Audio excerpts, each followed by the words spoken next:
Hi అండి. ఇగో పాలు 3 పొంగుల దాకా మరగబెట్టుకున్నాను. ఇవి పాలకో ఎలా తయారు చేస్తానో చూపిస్తాను.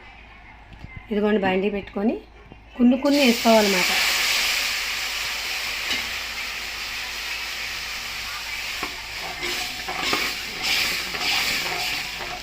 ఈ కొన్ని మరిగాక ఇంకొక కొన్ని చూడండి.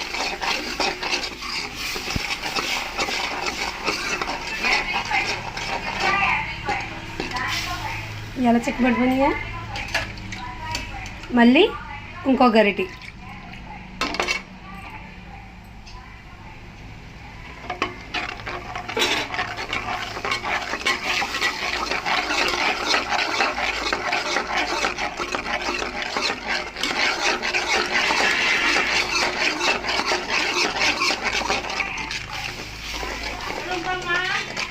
ఉంది. ఇదిగోండి మళ్ళీ ఇలా చిక్కబడిపోయింది. మళ్ళీ ఇంకో గరిటి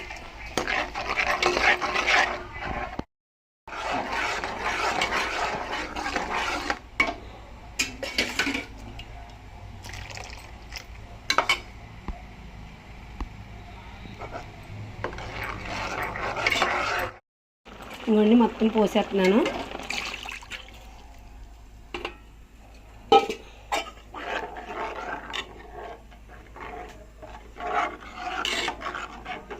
సరే అలా చిక్కబడిపోయిందా పాలు.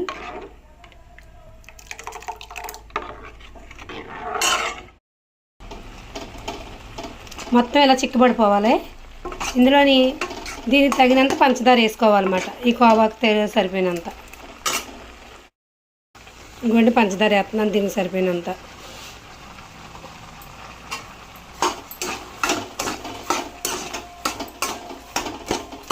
ఒక లీటర్కి 150 గ్రాముల దాకా పడుతుంది పంచదార. తీపిగా ఉంటేనే కదా కోవా అంటారు. తీపి లేకపోతే కోవా ఎందుకంటారు. చూసారా ఏం చక్కగా వచ్చిందో. ఓ పాలన్నీ మరగబెట్టి మనం చెయ్యి తాగేదాకా కలపక్కర్లా. కొన్ని పోసుకొని చిక్కబడేదాకా మళ్ళీ కొన్ని పోసుకోవాలి. ఇలా నేను చెప్పినట్టుగా చేసుకోండి. ఎలా ఉంటుందో చూద్దరు. కానీ కోవా కూడా మెత్తగా ఉంటుంది కూడా.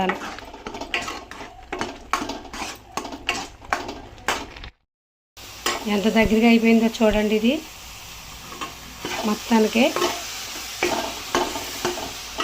ఇందులో 1 స్పూన్ నెయ్యి,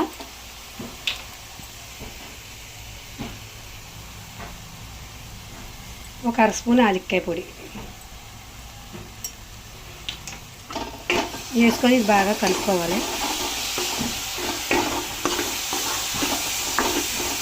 ఇప్పుడు రంగు కూడా మారదండి. చూసారా రంగు ఎలా ఉందో వైట్గా అయిపోయింది.